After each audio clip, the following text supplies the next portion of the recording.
ce bătaie o să-mi iau. Dă poc una după ceafă, poc una după ureche. Poc, una după alta vine de... Da, mă, taci, mă, dă-n gură, mă. Da, mă, Gianni, mă, dar eu în loc să stau să-mi văd de treabă, am mers puțin la fotbal. Dar pe teren ți-ai făcut treaba, Dorele? Cum adică, mă? Păi ți-ai făcut treaba pe teren, mă? Ai dat și tu vreo pasă filtrantă, ai alergat și tu aripa, un dribbling, ceva, o braziliană. N-ai făcut, mă, nimic din ce am zis eu aici. Bă, cât am strigat la tine să intrăm în 4-4-2. Eram așa, 4-4-2, Dorele, 4-4-2, eu strigam eu, mă auzeam că am și răgușit cât am strigat după tine. Ce 4-4-2, mă, dacă noi eram echipă de 5? Ia uite-mă cu ce-mi vine ăsta mie, că eram echipă de 5. Făceam un 3-3-2 și tot aia era, mă. Păi 3 și cu 3 și cu 2 fac 8, mă. Mă, ce discutăm noi aici, mă? Discutăm matematică sau ce discutăm? Iarăși îmi pic cu scuze de-astea obosite. Așa ai făcut-o meciul. Scuză-mă, Gianni, m-am împiedicat, Gianni. Scuză-mă, Gianni, am alunecat, Gianni. Scuză-mă, n-am crampoane, Gianni. Ce să faci, Gianni? Numai așa ai ținut-o, mă. Dacă n-am, uite, mă, știu cu ce sunt încălțat, că eu aseară mi le-am pregătit, le-am spălat frumos crampoanele, le-am pus în gar la uscat și azi dimineața nu le-am mai găsit. Bă, Dorele, la tine problema a fost de atitudine, bă! De atitudine, nu de crampoane, înțelegi? Păi dacă eu eram în locul tău și n-aveam crampoane, bă, intram cu dinții în aia și tot făceam ceva, bă, intram cu pumnii, cu ghearele, intram la rupere de fica, mă, mușcam de nie, mă, eram așa, bam, direct, bam, croceu, înțelegi? Păi, îl cap în față, bă, atitudinea, Dorele! Dorinel Munteanu, Dică, Trică, Șumudică. Bă, să te văd că-ți dai sufletul pe teren pentru echipă, mă, că lupți acolo, nu că vii așa în patru labe și te scuzi. Da, scuze că m-am... Scuzi. Nu mai, gata, hai că nu mai vreau să mă duc, că mă enervez acum. Bă, Dorele, cum să ne bată, bă, proștia cu 28-0, mă? Bă, 28-0, mă? Da, mă, dar nu-s chiar așa proști dacă ne-am... Nu ai probleme cu cap, cum să nu fie proști, mă? Cerbii Mobilița nu sunt proști, mă? Nu. Cum să nu fie proști, mă? Sunt cei mai proști. Și îți dai seama și după cum le zici. Cum adică, mă? Păi ce treabă are cerbul cu fotbalul, mă? A? Cum joacă, mă, cerbul fotbal? Nu sparge mingea cu coarnele alea, nu-i rămâne mingea blocată în coarnele alea, n-are, mă, nicio treabă, mă, numai... Și noi vulturii fierbinți, ce treabă are, mă, vulturul cu fotbalul? Băi, potolește-te, deci dacă nu te potolești, eu nu te ajut când o sări băbiții acum pe tine. Mă, uite, aveam de tăiat o grămadă de lemne. Aia zic și eu. Băi, fii atent, îi zici și tu acum că mergem, că tu ai tras de mine să merg la fotbal, că sunt om de bază în echipă, că nu ți-e schemile alea tehnico-tactice Da, fără mă, gata, hai că o rezolvăm, stai liniștit. 28 de... Mamă, băi, și asta noastră.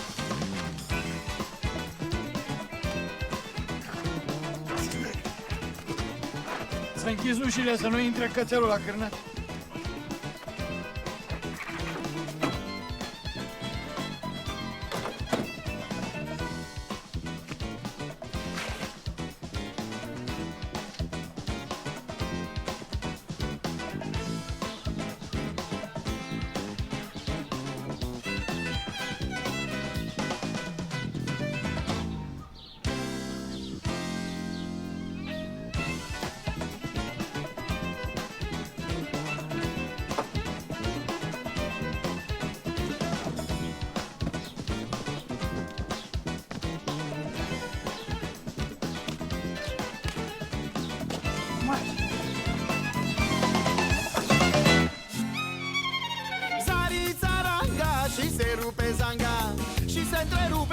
La mișto se îngherupe și se înghedoaie și se îngheface ca de îngheoaie. Țarița zanga și se rupe ranga și se întrerupe la mișto.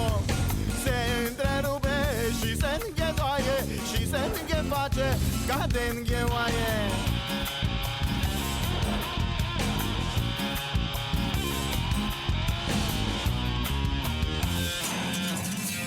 Țarița zanga și se rupe ranga și se întrerupe la mișto. Se îngherupe și se întredoaie și se îngheface ca de îngheoaie. Țarița ranga și se rupe zanga și se întrerupe la mișto. Se îngherupe și se înghedoaie și se îngheface ca de îngheoaie. După ce notezi ce zic, pleci direct la ea și pui planul în aplicare. Îi zici așa: există în sat o mâță turbată care mușcă oamenii și această mușcătură este foarte periculoasă, fiindcă poți să turbezi și dacă turbezi, poți să mori. Prin urmare, Tu trebuie să o păzești zi și noapte. Merge la baie, te duci cu ea la baie. Merge la bucătărie, mergi cu ea la bucătărie. Se culcă în pat, stai lângă ea frumos, nu scapi din privire. Notezi? Ai reușit? Așa. Astăzi, mâine, toată noaptea. Tolul din odaie și o carte ce-ai lăsat-o pe nopteră. O ultimă țigară uitată într-un colț de traseră. Și floarea din fereastră, biletul ce-ai lăsat atunci în glastră. Toate te așteaptă să vii acasă. Ce-i asta? Bobițe, ce faci? Cum o ce fac? Păi ce faci? Pun flori, Da, mă, dar de ce? ca să se mire proștii, mă. Tu unde ai fost, mă? Unde ai umblat? N-aveai treabă? Bobițe, să știi că eu am zis să rămân acasă, mă.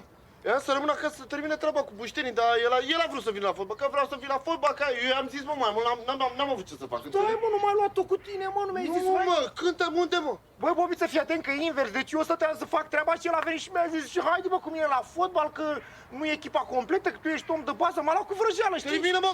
Termină, mă, că n-am zis eu ce te-am chemat eu, mă? Bă, dar de ce nu recunoști, mă? Ce să recunosc, mă? Ce să recunosc, mă, că te-am chemat eu, că am insistat eu, ce... Păi tu ești cel mai prost la fotbal, tu nici ghetă n-ai, mă. Da, mă, dar nu le mai găsesc, că dacă... Băi, ia gata, mă! Dacă vreți să vă certați, să vă scuipați, să vă păriți, vă duceți la pădure ca animale, nu aici, da? Și asta cu lemnele, las că vorbim noi săptămâna viitoare, boule. Săptămâna viitoare? Da, săptămâna viitoare când te întorci. De unde? De unde pleci? Păi plec? Da, pleci, nu știu, te duci, să nu te văd o săptămână pe aici prin jurul meu, mai înțeles? Te duci și tu la fel. Ia că mi-a venit idee, te duci la asta, mă. Îți faci bagaj și te duci și dormi la el. Nu vă înțelegeți, nu știu, nu mă interesează. Te duci pe câmp, să nu te văd pe aici. Stai, mă, Bobiță, dar ce am mai făcut acum? Bă, n-ai făcut nimic, dar tu ai potențial să faci multe și tu la fel. Ce, mă, stai, mă, că nu înțeleg, mă, ce ai? Bă, deci să nu vă văd pe aici, da? Vine Sabrina. Vine Sabrina și nu vreau să vă știu pe aici prin jurul meu o săptămână, da? Care Sabrina, mă? Care Sabrina? Bă, tu înțelegi ce? Sabrina Eforie 2000? Ce e furie 2000, mă? 21-28 iulie, Eforie 2000. Sabrina de... Voi n-ați fost cu mine atunci, dar v-am povestit eu de ea. Da? Da, mă, de ea s-a îndrăgostit de mine și eu de ea, dar era cu bărbatul, că era logodită, nu știu ce, n-a vrut să meargă cu mine la nudiști.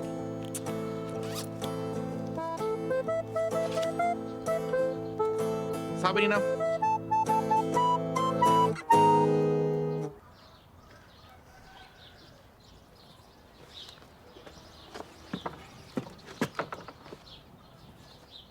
Ce înseamnă asta? Ce căutăm noi la Brânzoi acasă? Treci, mă, din gură și hai după mine. Măi, Felicele, nu mă mișc de aici dacă tu nu spui noi ce treabă avem aici.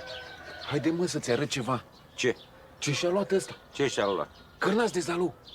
Cârnați de zalău? Da, mă, cârnați de zalou sunt cei mai buni din lume. L-am văzut eu, i-a adus cu unul cu papucul, i-a descărcat și a băgat în magazin acolo pe toți. Așa, și? Cum, mă, și, mă, hai, mă, să gustăm și noi câte unul. Păi, sunt cei mai buni cârnați din lume, mă. Felicele, nu. Nu. Din două motive. Motivul 1, nu suntem hoți, că nu suntem hoți, și motivul 2, eu trebuie să fiu la coșereni. De ce? Da, am de făcut o bucătărie de vară pentru unul, îmi dă 1300 de lei, tu îți dai seama? A luat niște nepricepuți acolo, nu i-a făcut treabă bună, i-a dat afară. Astăzi trebuie să o termine, că plecă mâine în Islanda. Hai, mă, că durează doar 5 minute. Firicele, eu nu sunt hoț. Și tu? Mă dezamăgești. Aveam altă părere despre tine, domnule. Hai, mă, că nu-i fură, mă-i mirosim nadă, cât e bine așa? Adică cum îi mirosim? Așa simplu, te mirosim și noi 2-3 cârnați de poftă, așa, și gata. Nici mie nu-mi place să mă știu hoț. Știi bine că nu-mi place să fur. Și ai dreptate, noi nu suntem ca restul lumii, dar sunt cârnați de zalău. Hai!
Mamă, Sabrina, bă! Aia dai plânsul după ea o lună de zile când te-ai întors? Ți-a dat șarfa aia roșie? Aut, am păstrat o Ai amintire. păstrat-o? Da. Și astăzi când mă duc frumos la 4 la autobuz, când vine, vreau să o pun așa la gât să mă vadă. De ce? De ce?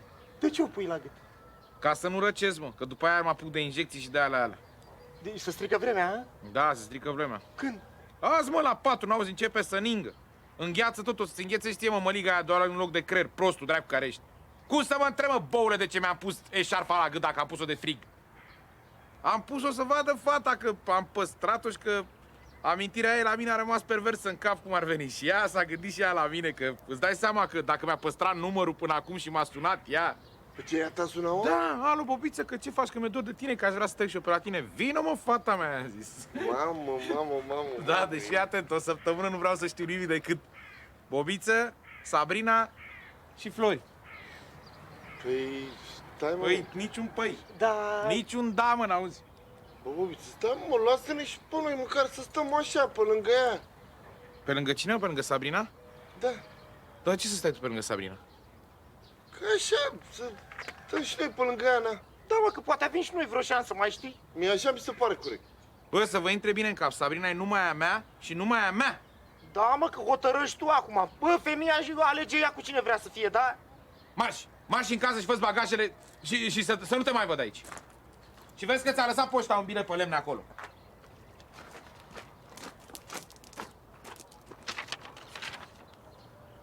Dorele, dacă îți cauți ghetele cu crampoane, am impresia că am descărcat buștenii ăștia fix peste ele și cred că trebuie să-i crep ca să le iei. Boule! Adică săptămâna viitoare poți să le iei după ce crăm lemnele. A, da? Vrei, mă, seara că le scoți fără să sparg niciun lemn? Fii atent.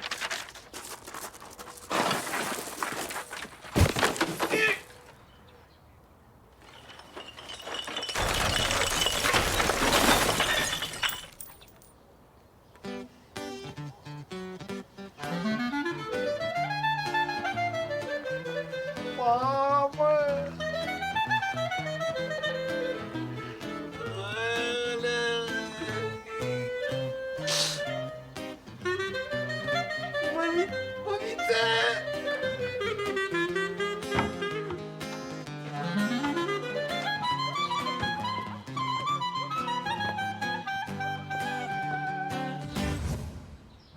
Cred că sunt câteva sute aici. Deci, bă, tu și ce gust au ăștia? Sunt de zalău. Felicele, nu gustăm nimic. Măcar lingem. Nu.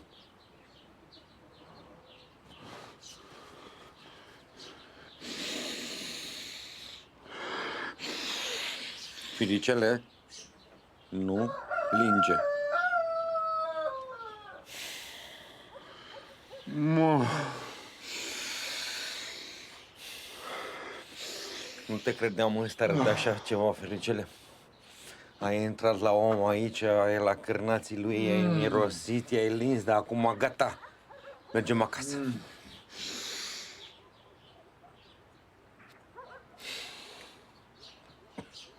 Ce bun sunt. Bă, tu ce bun sunt ăștia.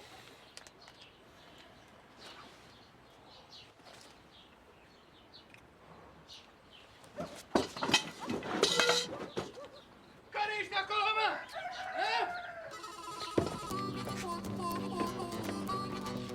Mă pune eu mâna pe tine, mă! Mă paștele, mă! Ah! Ah!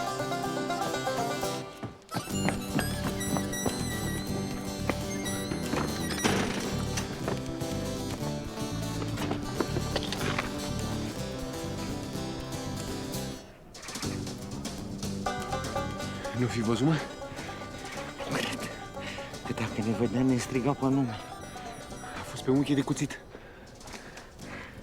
Să ne fie de învățătură de minte, mă, să nu mai facem așa ceva. Să ne fie, să nu mai facem, dar ce bun sunt. Bun? Eu vă puțin spus. Mai pleci? Da.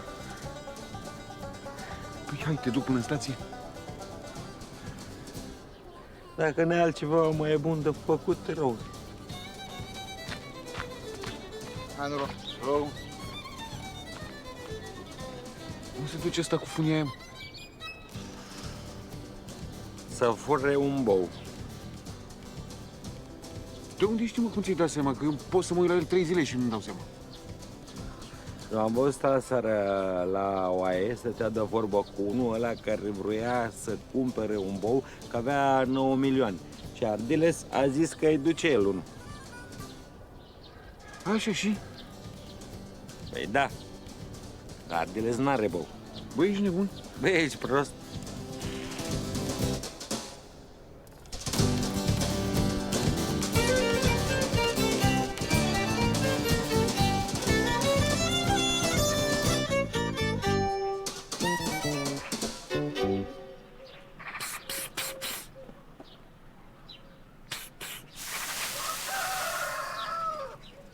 Robi? Da, Ce faci, mă, aici? păzesc Ce? curtea De ce? de pisici. Robi, tu ești bine? E cod roșu, Gianina. E cod roșu de invazie. Ce, mă? Vine invazia de pisici. Azi, mâine, poi mâine. Vine invazia de pisici. Nu, serios, acum. Te-a bătut soarele în cap? Nu m-a bătut, mă, niciun soare. Știi adăpostul secret de la Urziceni? Acolo unde erau ținute mii de pisici. N-auzi, mă, că nu știu nimic de niciun adăpost. Păi tu nu știi, dar el e acolo. Adică acum nu mai e. Că azi noapte a căzut gardul. Deci a căzut gardul că era vechi. Și au invadat toate pisicile. Deci doar alea bătrâne, bolnave și alea mici n-au evadat. În rest, toate pe câmp. Ca norul de la Custe vin spre noi. Pe mine m-a sunat acum o oră de la Urzi... Nu, de la Slobozia. De la centru, știi, să-mi zică că sunt foarte, foarte periculoase. Cine mă pisicile? Păi da, că îți dai seama, după ce au alergat, ele așa, pe câmp, deci s-a făcut foame, știi? Și o să intre în sat așa, ca lupii. Și o să mănânce tot. Tot? Tot. Ce tot, mă? Morcov, pepeni, varză, cireșe, ce are fiecare prin curte. O să mănânce și cearșafurile care sunt puse la uscat. Dar vezi că asta e o informație secretizată. Deci pe mine s-ar putea să mă dea afară din poliție dacă am zis cuiva. Ea e secretizată ca să nu producă isterie în mase. Eu de-aia vorbesc așa mai încet, ca să nu-mi audă cineva. Mă lași cu pisicile tale care mănâncă cireșe? Ce, mă, Gianina, dacă spun că mănâncă? Deci dacă sunt flămânde, ele mănâncă. Mănâncă și gardul și pereții. Deci mănâncă și casa. Și s-ar putea să-ți apară și bubițe. Alergie de la ele, știi? Gianina, de ce cazul să te sperii? E foarte periculos. De doi pisoi? Mă, Gianina, am zis eu că sunt doi. Eu zic aici că sunt mici, tu îmi zici că sunt doi. Tu nu înțelegi că trebuie să te sperii, că e foarte periculos. Și eu trebuie să te apăr, mă, Gianina. Deci eu trebuie să stau lângă tine. Înțelegi? Da. S-a auzit un mieunat.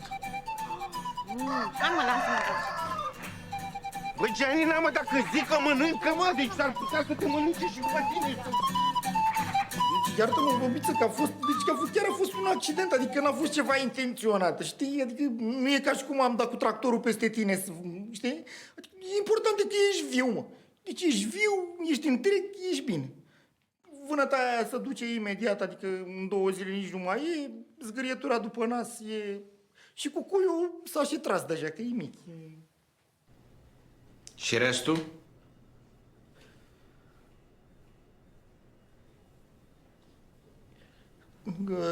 A exagerat. A exagerat la spital cu gipsul, că așa pune la spital, pune mai mult să fie, să... Dă-ți 2 palme acum cât poți de tare repede, hai. De ce? Că eu nu pot să ți le dau, nenorocitule care ești, că sunt în gipsul ăsta și o lună de zile trebuie să stau așa. Da, mă, dar o lună trece repede, Bobiță, adică imediat. Trece repede, asta ești tu acum, că trece repede, a? Da, mă, Bobiță, mă, da, a fost un accident, bă. A fost un accident, a? Da. Las că vezi tu accident ce îți dau eu după ce scapi eu de gipsul ăsta. Da, n-am vrut, mă, Bobiță, iartă-mă, că chiar n-am vrut, dar... Taci, dă-te dracu, nu te mai smior că e atâta. Da, n-am vrut. N-au să taci din gură! Gata, mă, nu-ți mai cere scuze că mă rău le nervez, mă. Dacă n-am vrut, ce... Gata, mă, nu te mai scuza, nu te mai smercăi, că nu rezolv nimic cu asta, mă, ți-am mai zis.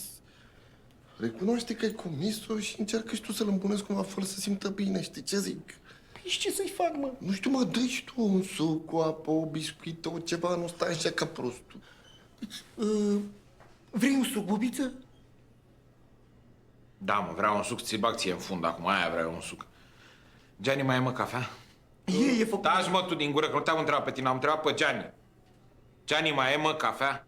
E, Bobiță, e. Dă-mă și mie niște cafea. Bă, da, vezi că e... Taci, bă, din gură, tu taci din gură. Ia dă-ți 2 palme acum tare cât poți peste față, hai. Hai, dă-ți, dă-ți. Gata, Bobiță, ia cafeuță. Accident.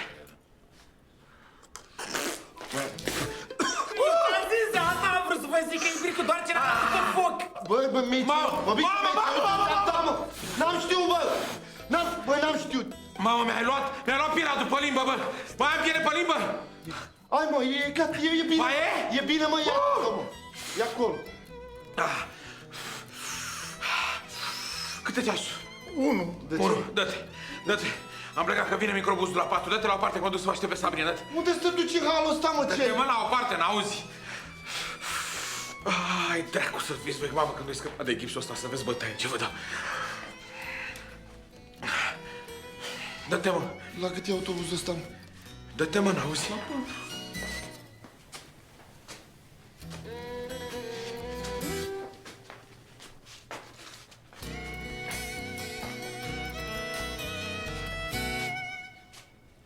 Nu vrei, mă, să te ducem noi? Ba da, mă. Hai să mă duceți voi, dar mă duceți și mă lăsați acolo în stație, da? Voi plecați. Da. Bine, Dorele, du-te și sudează căruciul ăla de buterii de roabă și după aia vină cu el încoa. Aha. Gianni, ia vină. Scapină și pe mine până n-are. Aici? Nu, aia altă, aia altă. E bine?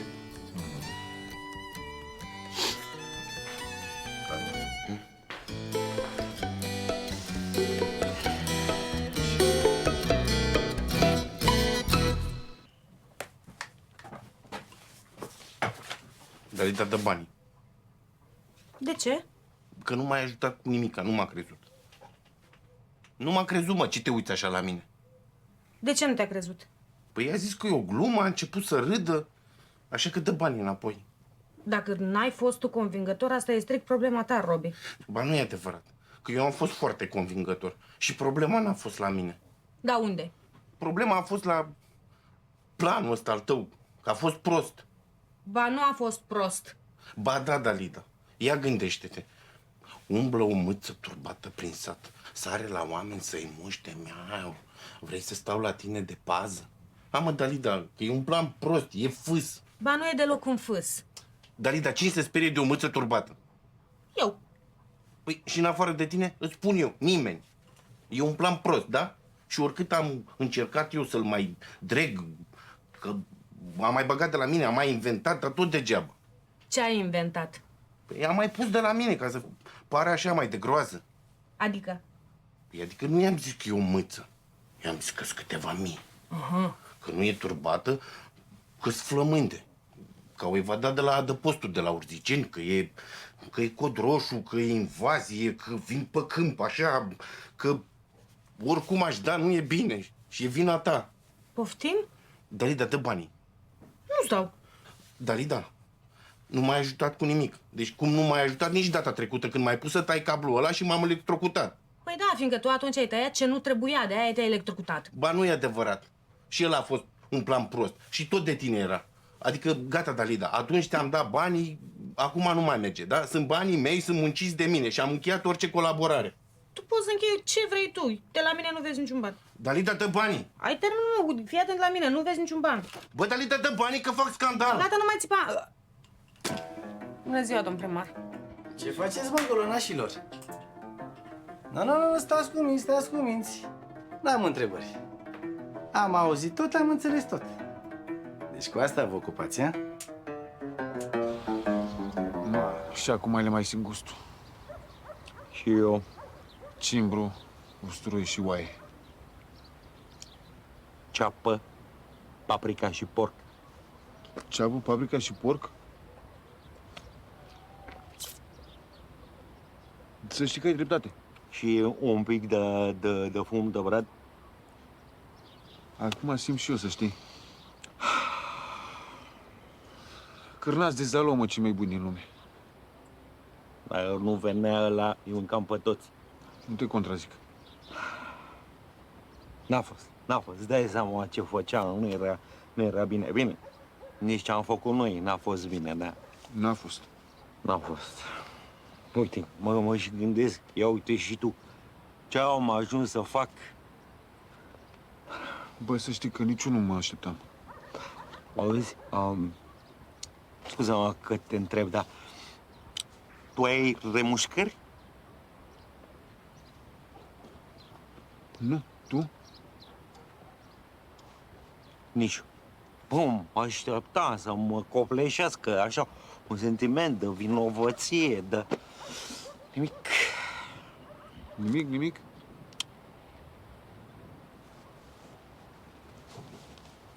Bă, eu parcă simt așa ceva. Ce? Simt că ar trebui să mergem înapoi. Abține-te, fericire, nu vreau să devii omul care, Doamne ferește, mi închipui eu că ai putea să devii. Abține-te. Ce faceți mai aici? Nimic. L-ați văzut pe Ardiles? Dar ce treabă ai tu cu Ardiles? Am eu o treabă. Dar ce este așa de important de nu poți să ne spui și nouă, sau cum? Vă spun, mă, mi-a furat niște cârnați. Mi-a furat niște cârnați de zalău. Îmi cumpărasem și eu așa să ciugulesc câte unul în fiecare zi. Mi programasem 3 luni îmi ajungeau. Auzi zgomot afară. Strig, bă, care ești, mă? Ies, nimic. Mă duc spre magazie și văd așa cu coada ochiului umbra lui Ardiles. Mă duc în magazie, lipsesc 7 cârnați. Și am dat o groază de bani pe ei, că nu sunt așa orice cârnați. Delicatese, nu găsești pe aici. Și zici că ai văzut umbra?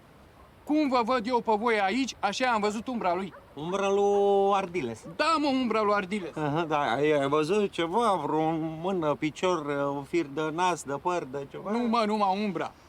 De unde știi tu, mă, că era Ardiles? Păi știe, mă, firicele, mă, că e băiat deștept Brânzoi. Bravo, că Brânzoi, acum nu că zic, dar să știi că și eu l-am văzut împreună cu firicel pe Ardiles pe acolo. Da. L-ai văzut? Da, băi, eram așa, treceam întâmplător pe lângă casa ta. Mă, întâmplător, n-aveam nicio treabă și l-am văzut pe Ardiles care, atenție, l-am văzut, întreabă-l pe firicel, că e viu, nu pot să... L-am văzut mestecând. Mesteca? Băi, adică, ce? Da, l-am văzut trecând, mestecând. Mesteca din cârnații mei, Celentano. Aia mesteca. Da. Și unde s-a dus? La lac. La lac? La lac, așa face Ardiles de când era mic. După ce mănâncă cârnați, se duce la lac, stă acolo, că da, briza lacului, ciripele, miaunele, se odihnește la stuf. Bă, sigur? Siesta. Da, bă, da, cum? Bine. Bă, de ce dracu l-ai trimis, mă, la lac? Că Ardiles în altă parte. Gândește-te puțin, firicele. Brânzoi face o oră până la lac, o oră îl caută până la prin stuf și o oră înapoi. Și noi mergem la cârnați. Păi ce faci, mă, nu mai mergi la lucrare acum, că vine rata imediat. Lasă-mă că vine rata, pleacă rata, vine alta și așa, acolo ce? În 2 ore n-am ce alege. Ce 2 ore, mă? Într-o oră am terminat toată lucrarea. Firicele, ceapă, paprika și porc.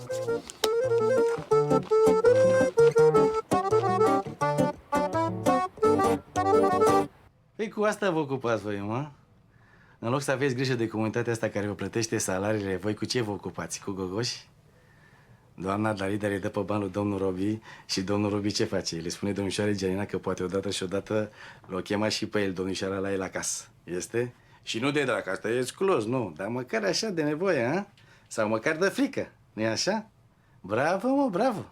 Nu că sunt foarte sincer cu voi. M-ați surprins în mod plăcut. Dar pot să vă spun și eu ceva? Vai de capul vostru, mă. Mamă, ce amatori sunteți. Credeți-mă, sunteți praf. Doamna Dali, dar așa se rezolvă treaba cu măță turbată? Domnul Robi, așa are restul problemele cu invazie de pisici? Mă, copila, și ce scop ați bine asta, mă? A? Unde sunteți voi? La Disneyland, la Cartoon Network? Unde sunteți? Păi, bă, dacă nu știți, de ce n-apelați, mă, la un profesionist? Adică la dumneavoastră? Normal, mă. Eu sunt ăla profesionist. Bravo, ai ghicit. De câți bani e vorba? 6 milioane. Oh, Dalido, te arunci, bravo, ai scorul mare. Din secunda asta, atenție la mine. Ochi și urechi, da? Scoaltă-mă. Hai. Sună pe Gianina. 6 milioane, ha? Dalido. Alo, Gianina? Primarul Vasile la telefon.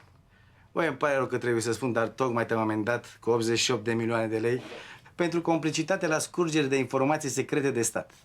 Da, ai auzit foarte bine. Te-am văzut vorbind cu Robi și el ți-a spus informații secretizate. Conform noului cod penal, articolul 222, litera A, B, C și Q, te încadrezi la complicitate și primești amenda minimă de 88 de milioane de lei. Pe ce nu înțelegi, mă, Gianino? Ce nu înțelegi? Păi, măi, Gianina, lui s-a dat o informație clară că n-are voie să spună despre criminalul în serie căutat de autorități în satul nostru și la Dridu. Păi cum crezi tu că a reacționat populația dacă ar afla informația asta, măi? A? Cum crezi tu că ar reacționa populația dacă ar afla că 2 brigăzi de ofițeri acoperiți nu-l găsesc pe monstrul ăsta? Și că bestia asta atacă cu precădere tinerele singure și vârstnicele singure. Deja a violat 2 babe și o virgină. Măi, Gianina, asta e situația, mă. E vinovat, a dat pe goarnă, o să facă pușcărie. Tu, o să primești amenda. 88 de milioane de lei. E, cum adică nu ți-a spus ce ți-am spus eu? Ia auzi, dar ce ți-a spus, dragă? Invazie de pisici? Ia stai un pic. Aoleu! Măi, Gianina, scuză-mă, te rog eu frumos, uite telefonul ăsta, vai, a fost greșeala mea. Vai, săracul Robi, ce ofițer adevărat. El ți-a spus altceva și, de fapt, eu știu de ce a spus asta, măi. Păi uite care-i treaba, nu putea să spună informația reală și săracul de el, ce om minunat, a inventat chestia asta cu pisicile, da, cu invazia asta de pisici, ca să te apere, mă, să te protejeze pe tine. Te rog eu, uite de telefonul ăsta, da? Uită și de amendă. La revedere, un brav erou. Auzi, băi, că în ploaie. Hai, fugu-ți acasă și fă-ți bagaje. De ce? Cum de ce, bă, pâine în buzunare? Acum o să sune telefonul și te muți la ea. Păi să sune mai întâi. A, să sune mai întâi, n-ai încredere, a?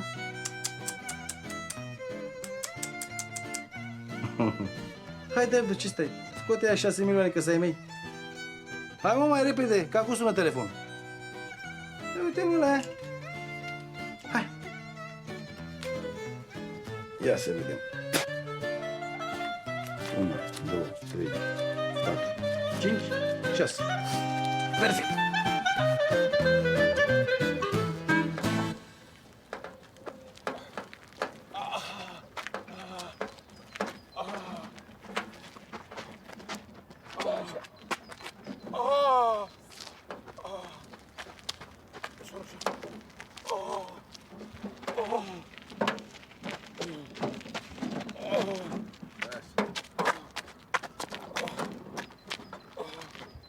Da, tu chiar vrei să le iei pe toate, bă, Dorele, e așa prost ești, mă? Ce, mă? Dar întoarce-te, bă, că a arătat un amare, mă. E un amare frumoasă, mă, îmi pare mie rău de ea. Întoarce-te și ia-o-și pe aia. Bă, tu vorbești serios? Mă, boule, bă, dar tu... Bă, băiatule, dar zici că parcă le-ai intenționat, bă, aoleu. Ce, mă? Gropile, mă, boule, gropile. Ce vrei, mă, să fac dacă așa e drumul? Mamă, că de când m-aș luat acolo, au! Mamă, de nu mi-ați făcut creierii varză în cap de mi se lipesc coasele astea strâmb. Ia mâna după Crăciun, ia mâna după Crăciun. Gianni, împinge doar tu. Împinge doar, dar încet, da? Da. Și ai grijă la grupii. Am. Hai. Plec, da? Da, hai, dă-i. Hai, ușor. Stai. Ce, mă, ce-am făcut, mă, că de-abia nu s-a mișcat ăsta, mă, ce ai? E șarfa. Mă, e șarfă, bă, căute șarfa, am pierdut șarfa ăsta. E șarfa lui Sabrina, am uitat-o. Nu e. Unde? Ce? Am uitat-o, mă. Trebuie să ne întoarcem după ea. Păi de ce, mă? Cum mă, de ce? Păi tu vrei să vină fata aia să mă vadă fără șarfă la gât? Păi cum mă recunoaște? Bă, stai, mă, nebunule, că o să te recunoască, mă. Lasă că te vezi cu ea și zici că îi arăți șarfa după aia, mă. Ce ai? Și-am făcut și o grămadă drum. Ce-am făcut, mă? Mă, mai puțin și vine autobuzul, mă, ce ai? Exact. Bă, ne întoarcem acum după ea, tu, n-auziți? Hai, du-te, Dorele, să nu te mai văd. Imediat dispar din ochii mei și adu-e șarfa. Bă, a plecat ăla, mă? Mamă, ce viteză avea. Așa. Hai, Plec, da? împinge ușor, da? Da. Ai grijă la gropi, da? Da. Cum stai? Haide că... Ce, mă? Ai obosit? Nu, mă, n-am obosit, mă, dar asta n-are cum să-ți aducă eșarfa, mă. De ce, mă? A dat tractorul peste el sau cum? Nu, mă. Dar de ce? Nu știe unde e, mă. Cum, mă, unde? Unde am căzut?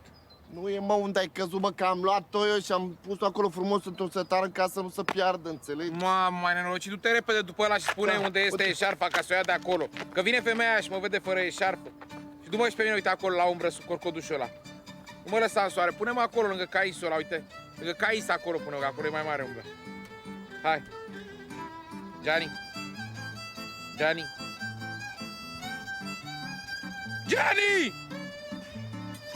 Gianni! Gianni!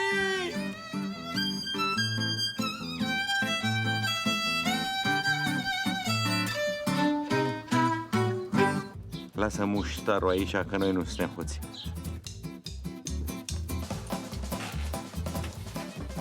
După ce că suntem animale, mai suntem și hoți. Mai bine hoți și cu burta plină decât cinstit și cu mațul gol. Eu te văd ce remușcări m-a luat. Poate nenorocit-o la Dardiles, dar vă călibă noi că se duce la lac, după aia s-a ascuns, te-a pândit și pe tine, că după ce ai plecat, te-ai intrat în cârnați. Păi bă, dacă a intrat iar la cârnați și a pus gura pe vreunul, a cam sfeclit-o. A, tu ești Gianina? Nici nu te-a recunoscut. Bravo, mă, bravo, bine, bine. Și ce fac? Te duci acasă frumușel, îți iei gentuța cu hăinuțe, prosopel, săpuneri, pastă, periuțe, chiloței și te ființezi la ea. Ce s-a întâmplat, Robi? Ce faci, mă? Te apăr, ce crezi că fac? Eu s-ar putea să nu mă mai întorc niciodată. Blocăm o masă, ușa de la dormitor și facem somnic. Ce facem? Alo? Robi, ce ai pățit, mă? Ce ai făcut, mă? L-ai lăsat în soare? M-am pârlit puțin, este? Pic. Pune mâna dracu și dă-mi o căldare de apă din fântâna aia, că nu mai pot de sete. Ce frumos! Ia stați! Bă, m-a luat stomac care niște hârtie igienică la tine. Dacă nu te pricep, nu te mai băga, mă, te rog eu frumos. Bă, fii atent, hai să întrebăm pe Bobiță. Hai să întrebăm pe Da, hai. Bobiță, mă, hai. Vă omor cum. Lăsați-mă că mă duc singur. Bună, Sabrina! He, câtă vreme am mai trecut, ce frumoasă ești. Dă jos eșarfa aia roșie de la gât. Aruncă-o repede până nu te vede asta. Fugi. Scazi-mă și pe mine, pe nara stângă. Pe nara stângă. Da, mă, nu.